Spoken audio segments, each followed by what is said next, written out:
guys so much for being here. My name is Valerie Retzebek, and today I'm going to give you a brief overview of type 1 diabetes. So to start, how many of you, by a show of hands, feel uncomfortable thinking about needles? Okay, so imagine if you had to give yourself an injection several times a day. Let's go back, sorry. Technical difficulties.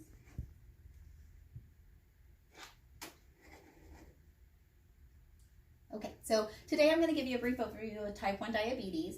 What is that? What causes it? What are the signs and symptoms? And what are some of the treatment options available? So why is this important? If you don't have type 1 diabetes, why is this important to you? Well, type 1 diabetes is not caused by our lifestyle, so it's not caused from eating too much sugar or from a lack of exercise. And knowing the warning signs could save your life or someone that you know.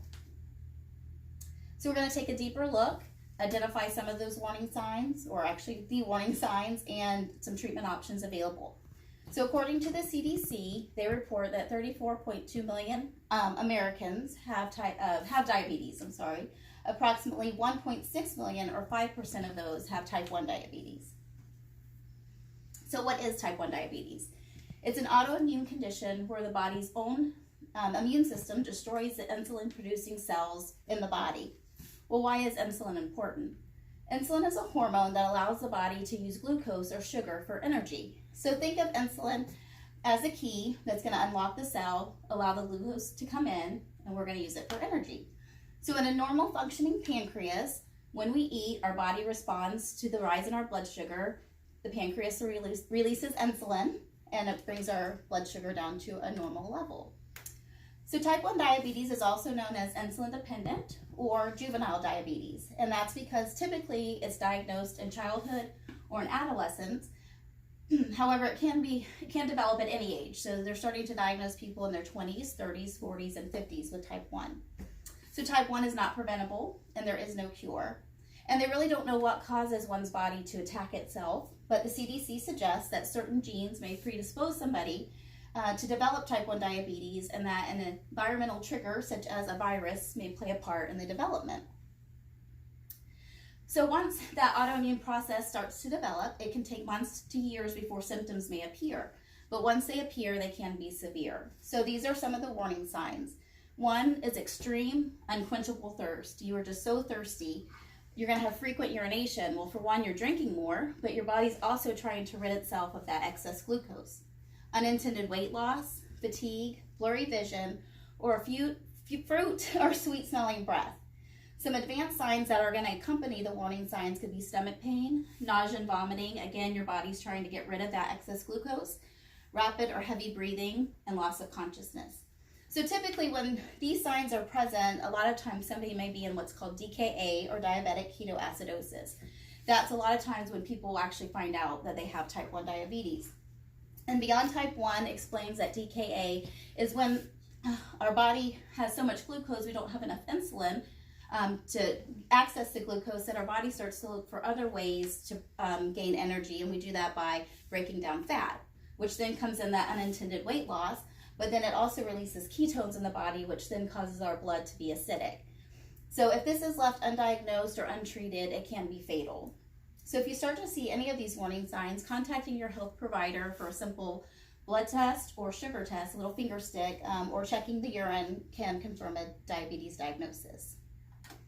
So once someone is diagnosed, then what? Well, thankfully, back in 1921, Dr. Frederick Banting and his assistant Charles Best discovered a hormone in a calf pancreas, and they called it insulin. Prior to this development, the diagnosis of type 1 diabetes would result in death. So remember that insulin is just a treatment, it's not a cure. However, the Juvenile Diabetes Research Foundation reports that now more than ever, there are more technologies and advancement for managing type 1 diabetes. So let's talk about some of the managements and the treatment. Well, one thing to know is there are no diet restrictions. They can eat glucose, carbohydrates, but just like everybody, we need to eat in healthy eating style, and moderation is the key. Managing type 1 diabetes is 24/7, so there is no breaks or no holidays. It can be overwhelming, but thankfully there are a lot of advancements in technology. So a typical diabetic target blood sugar is 70 to 180. So what they're going to have to do is check their blood sugar multiple times a day. So that's a finger prick, and that's usually at meal times, exercise, bedtimes, 2 a.m. Yes, 2 a.m. However, there is a new device called a continuous glucose monitor, or CGM, that they can wear. It actually has a little wire that goes under the skin, and it can read the blood sugar every 5 minutes, and that can stay on for 10 days at a time. This is a great new device, and it also has, for parents and caregivers, a follow app so that they can follow what the blood sugar is as well. So along with doing the finger sticks, they're also going to have to give insulin injections, and some choose to do injections by a vial and a syringe, which again could be 5 to 7 times a day. They also have a pen where they can dial in their dose and use that pen. Again, multiple injections several times a day, usually with meals and snacks, especially carbohydrates. And then again, when the glucose level may be too high, they're going to give a correction dose. A newer device is also an insulin pump, and this is going to limit the number of injections they have to give. The pump is worn for usually 3 days at a time.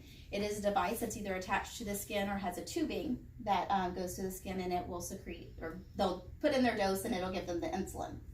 And Diatribe reports that 50% of insulin users do use an insulin pump. So treatment has come a long way since 1921, but it is continuous management. So just some important things that I want you to know and remember from this speech is that it's not preventable and the cause is unknown. An estimated 40,000 people each year will be diagnosed. And that Beyond Type 1 reports that by 2050, an estimated 5 million Americans are expected to be diagnosed with type 1 diabetes. So remember, right now it's 1.6 million. So knowing the warning signs could save your life, and hopefully treatment options will continue to advance until there is a cure, because someone I love needs a cure. So thank you so much.